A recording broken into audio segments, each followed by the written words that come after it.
What they've done with these wells, it's just an eyesore. Every damn hill site, every hill you see now, you've got tanks and you've got roads, location roads, and of course you've got the energy. You know, you got the tanker trucks coming in and out, and you've got well tenders coming in and out. Everything's changing. I mean, it's just changing. You just have more people, more traffic. The quietness is gone. Like, my property sits back up in. I have 141 acres, and it's off the road. I have a right-of-way that goes down through almost 500 feet. Then you hit my property because I'm like landlocked. Right. But it was one way in, one way out, and you had nobody bother you. It was peaceful back in there. Right. You could do whatever you wanted to do. Yeah. That's done. Yeah. Now you can hear it all the way from here. Oh, well, there are people in there every day. Yeah. Tanker truck comes in, he'll come in anywhere from 10 o'clock at night till 2, 3 o'clock in the morning. But they play everything down, and they try to minimize everything to their benefit. Of course, yeah. And that's exactly what they do, and they lie. No one tells you the truth, and when you start to ask a reasonable question, they give you a lie. Yeah. They'll never tell you the truth. So I'm in litigation with Range Resources. Right. You know, I don't know. Chances are they're probably going to beat me. But I don't know. I'm fighting it to the very end. Right. But long story short, they set me up. They set me up with another farm out here. They said, what if we buy your farm in exchange? What if we buy your farm in exchange for this farm out here? It's like 4 miles away. Right. I said, well, keep talking, because they contaminated my pond. I got like a 3-acre pond. Right. Till he denied it. Yeah. DEP couldn't get any results. You can see that kind of stuff, the sediment coming out. I couldn't see any of that. It just killed all the vegetation. All the vegetation was dead. All of a sudden, it just died. And it also killed my cattails. Mm-hmm. Really? And those are pretty hardy, right? Right. Think. Oh, yeah. So, anyhow, my friend came over to fish, and he was fishing over there, because we eat the fish out of there. Yeah. And he fished like 9 days prior to, and then when he came over to fish again with his daughter, well, boom, all the plants are dead, and he's the one that brought it to my attention. I said, you know, the water didn't look right. I said, but I was so busy working on equipment, cutting grass, working in the garden, doing this, doing that. I said, it didn't look right, but I just never went over to check it out. Think about it, yeah. Because that's when I was having a fish kill back in May. My fish were floating all over the pond. I had every species. Of that? Huh? Did you get pictures of the fish? No, because I called the DEP. No, I got a buddy. My buddy that hunts and fishes with me, a good friend of mine. Yeah. Oh, no, he'll testify in court. He was out here, and we were walking the pond. He said, his name is Jim Rome. He said, well, he's sick. I mean, I've got a lot of professionals. I've got a magistrate that fished this pond, a local magistrate. I have my friend, he's a school teacher. I have another friend that comes here. As a matter of fact, he's cutting a cordwood there. He's an audiologist. All these people will testify. They said they can't believe what they've done to this place, because they knew what this place was like, because they've hunted here. I said, I've told Great Lakes people that that's what was going to happen. I said, they can't breathe. I said, I got every species in here. Oh, well, then that's the silt. Yeah. No, not one species, because it's not a particular disease the one species has. Well, then when he came over after he was done fishing, he said, man, everything's dead. I said, what? So I went and I looked at it. So then I called Great Lakes people, and the man that was covering the sites. Yeah. I talked to him, and all the seaweed and stuff like that. Well, everything was dead. All the plants were, or all the plants were dead. Yeah. They just wiped it out, and that was in July of '06. And they're still dead? Oh, last year, '07, they didn't come back. Yeah. Wow. You'd see a couple here and there, but that's it. I mean, nothing. The plants were gone in there. Yeah. And I've got a lot of largemouth bass in there, and the fish were beautiful and healthy. But and we fished the weed beds because the weed beds were so thick. Right. You could actually get the boat in the weed beds, and you wouldn't have to anchor. You could just sit there. Right. And then fish into the off the sides of the weed beds. Yeah. You can't do that now because there aren't any weeds. Yeah. But again, I saw when I talked to that individual from Great Lakes, I said, "Did you do a water sample?" Because I asked him, I said, "What the hell did you do to my pond?" What? I said, "I want a water sample done in my pond." I said, "All the vegetation's dead." He goes, "Oh," he says, "Well, what are we gonna compare it to?" I said, "What do you mean? What are you gonna compare it to? You never tested that water." "Well, I know." Right, they never tested it before drilling. Well, I thought they would because the well site's right above the pond. Right. Well, he says, and I said, "Well, I want that water tested." I asked him a second time. He says, "Well, again, what are we going to compare it to?" Yeah. I said, "I guess you're not understanding me." Yeah. Now I started to use some expletives. Yeah. I said, "I want that water tested." Yeah. He said, "Ron, I think a liner leaked." Really? Well, I went up there and started nosing around, and I could see at the toe of the location there was discolored water coming out. Right. And it's a spring up there. Yeah. And it goes right down into the pond. Yeah. He said, "I'll have the water tested." So he has the water tested. Of course, they send their guy out from a lab that they've contracted out to. Right. They test the water. The acidity level was high in the back. It was like 8 something in the back and 4 something in the deep end. He said, I can't remember the exact numbers. So, and then he said, "Well, maybe it was from the farming practices." Then he said, I said, "Well, no, the farming practices next to me have not changed. Everything's the same. That's my cousin." Yeah. So there's nothing changed. Yeah. And then they said, "Well, you got the golf course." I said, "No, it can't be the golf course." I said, "Because if the acidity is that high," I said, "they use the water out of the ponds and out of the ponds to irrigate their greens and fairways." I said, "They would burn them up." Yeah. So, and I walked over to the golf course and I looked at the last pond that feeds the stream that feeds my pond. Yeah. All the vegetation was fine. Yeah. Of course. So this was very easy to figure out, but it was a cover-up. Right. And the DEP did absolutely nothing. They said, "Well, we can't really determine where it came from." Then I get a letter, which I have in my truck, stating that it had nothing to do with the drilling practices. And I got that letter, I don't know how many months later. It was months down the road, and I went ape on the individual that came to my property, that was covering my property from the DEP, because this guy was just ridiculous. I mean, he absolutely, you could have a better conversation with a tree. Right. It's just been a total nightmare. It's been one episode after another. Right. So, and I said, if I ever would be approached by anybody in the future to do this again, absolutely not. Yeah. Because once they lease your land, it's theirs. Yeah. And they do as they see fit. They could care less about you. Yeah. And they could care less about the land. Right. You have no idea the garbage that's thrown out by you have so many different contractors, and there's so many people that just, they don't have no respect for the land or the landowners. It's a job. Right. They're getting a paycheck. They're in, they're out. So it was just, again, one episode after another.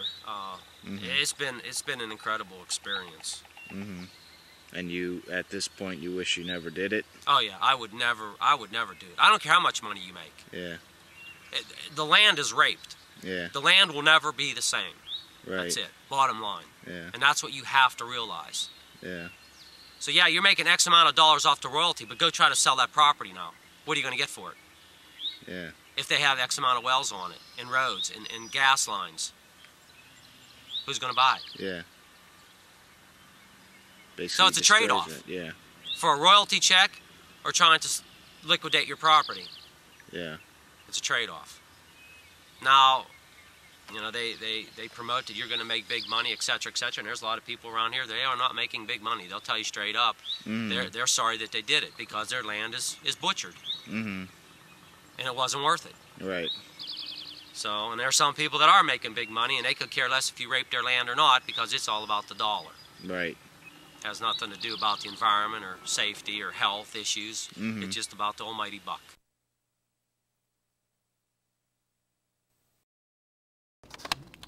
How you doing, everybody? Every time I see myself get emotional, I want to break down crying.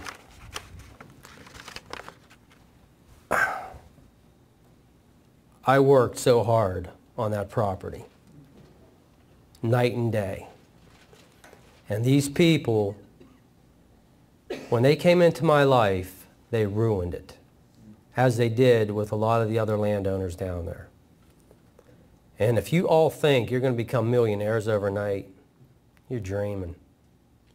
When change comes, and this is one word, when I was in church Sunday, I sat and I thought, you know, I'm not a public speaker, but I talk to people every day because I'm a salesman, and I sell heavy equipment for a living, full line John Deere, forestry, and construction. So I talk to all types of people, corporations, mom and pop organizations. And everybody works so hard today to try to make it. And when these people come in and promote all these pipe dreams, that's all they are. And again, when I was in church Sunday, I sat back and I thought, you know, what can I tell these folks to really make an impression? What words can I use? I don't have the largest vocabulary in the world. I'm a college graduate, but I know what my flaws are. One word I came up with is change, because this will change your life like you have never seen before. It will change your community. These people will be here from the time they develop that field. They will be here for years and years. Crime. Statistics, I think, have proven that the crime rate goes up about 10%. Well, I was also a victim of that. I had a roughneck break into my garage because he got stuck on my property. He took my skid steer out and he took my mini excavator to pull himself out. Then when he got my machine stuck, he came to my door and knocked on my door at 25 to 1 in the morning, covered with mud. I knew right away something was up. What can I do for you? Oh, hey, I'm so-and-so. I work for Patterson Drilling. I just came here from Colorado a few days ago, et cetera, et cetera. Okay. I called over to the rig. They weren't drilling on my property. They were on my cousin's property, on my neighbor's property. So anyway, he evidently made a mistake turning onto my property since he was new in the area trying to get to that rig. But he was high on something. What, I don't know. So anyhow, he says, well, can you pull me out? I said, yeah, no problem. I go down into my basement. I get my clothes on. I go outside, and I confront the kid. Now, my nose is almost up against his. What are you doing here? Then he started chirping, well, I'm here. You know, I got stuck. I need somebody to pull me out. You know, I apologize. He said a few words. I said, look, you're not getting in my truck. You're not going to get it dirty. I'll go up and get a chain. Where you at? Right up here. Well, right up here is like 100 feet from my house. Well, I drive up to my garage. My garage was broken into.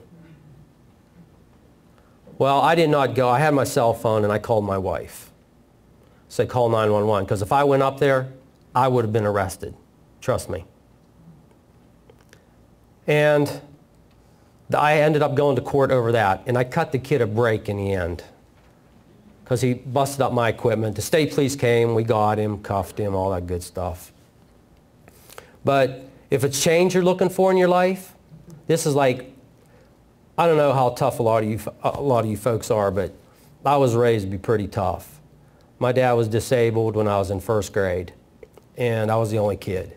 So I did a lot in my life to help at home. And there's a whole lot more people out there that have had it a whole lot rougher than me. You know, I'm not looking for sympathy, but my dad made me tough. But when you want change, this is like riding a bull. And you're going to hold on for all you got. The next word I came up with was stress. I've never had so much stress in my life. I saw what my father went through and the suffering he went through, but this here is just, it's unbearable. I see what my neighbors are going through. People that have won conservation awards with their farms, they don't sleep at night because they sit there and they look at what they did. You know, the decision that they made. How stupid could I be? Why did I do this? They argue with their wife. They argue with their children. So if it's stress that you want, it's there. And people, this is one of the best things I've heard from them. We put the land back better than what it was. Yeah, right. There was an article in a paper about my situation, which I didn't even know was going to appear, but people called and say, hey, you're in the paper. Okay.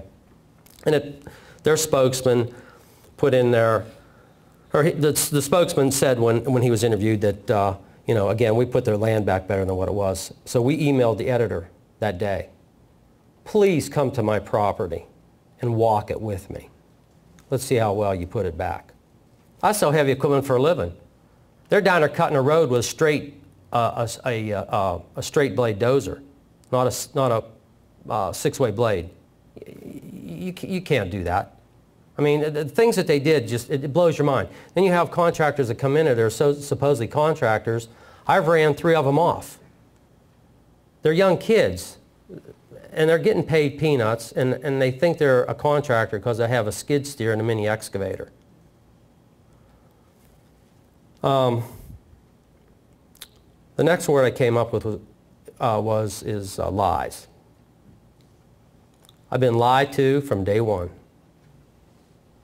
I was the second directional well done down there. I thought I was the first one, but a few weeks ago I found out I was the first one, or the second one. There was a neighbor, I think, east of me that was the first one. The lease was totally misrepresented. The gal they lie. That's all they do. Everybody lies. It's like they cannot tell the truth. And it's all about this. That's it. And they know we're ignorant. They know we're ignorant, and they take advantage of that. So what do you know about gas drilling? What do any of you know, other than the money you're going to make? Right?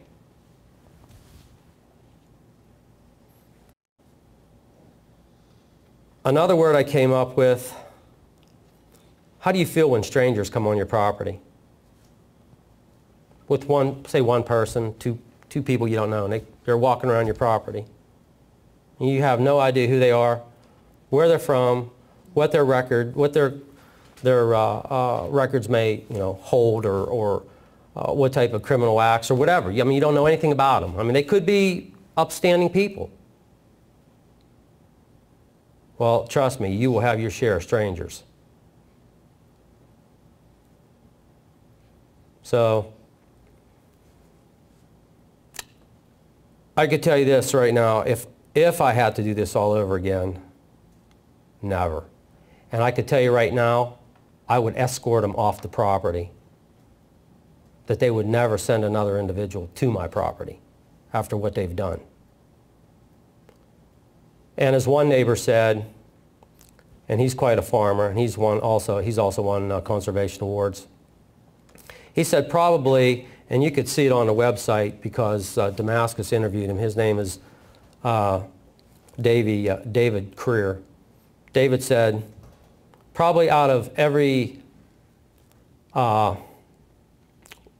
Out of every person that's happy, there's 9 that aren't. And another thing that's gone on down there with the prices of gas going down and oil going down, the royalty checks have dropped to 25% of what they were. People are not happy now. They're pretty upset. So you really have to do your homework here before you ever sign a lease. And I tell everybody this. Why? If it's a benign process, why? Each and every one of you put this question mark behind into your brain and keep it there. If it's a benign process, why did they get the exemptions? Why?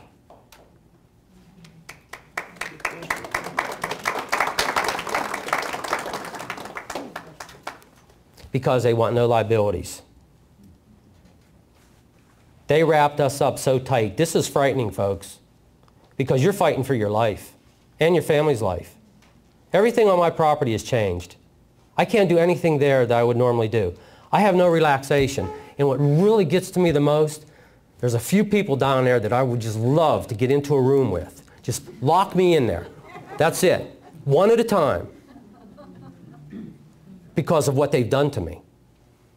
Because there's a whole lot more to the story that I'm not going to reveal to you. But you really don't buy what they're selling, folks. Because you will pay in the end.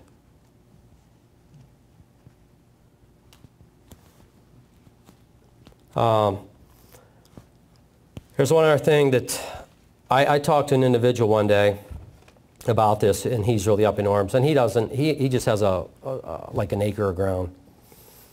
And it's stuck in my head. He said, you know, Ron, he said, if I go to a doctor's office and I get a prescription and I go to the pharmacy, I buy the drugs, and there's a warning label there. Tells you everything. Side effects, everything. But these guys don't give you anything other than a bunch of pipe dreams that you're going to be a millionaire.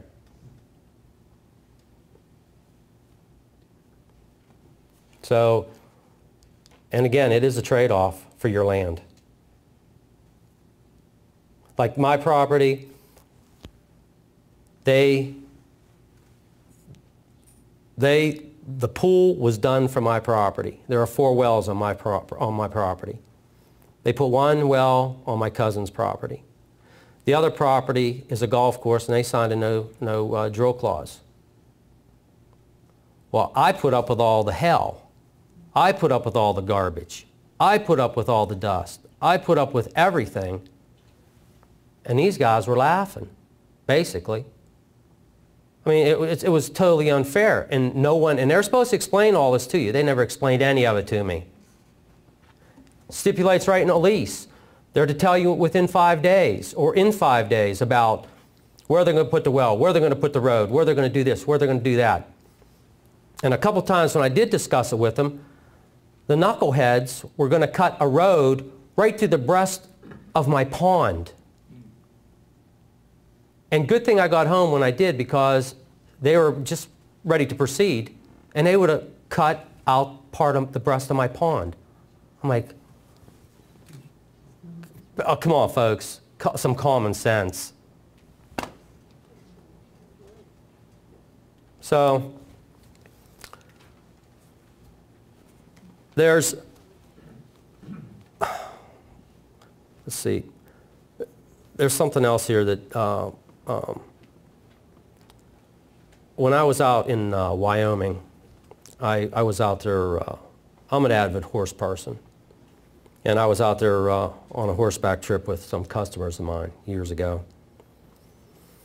And I bought this sweatshirt because it had this little bit of and it had this saying on it. And it always stuck with me. And it said, we will conserve only what we love, and we will love only what we understand. and we will only understand what we are taught. And that's exactly what this process is all about. Because after you are educated and you understand it, you'll make the right decision what to do. And that's not the lease.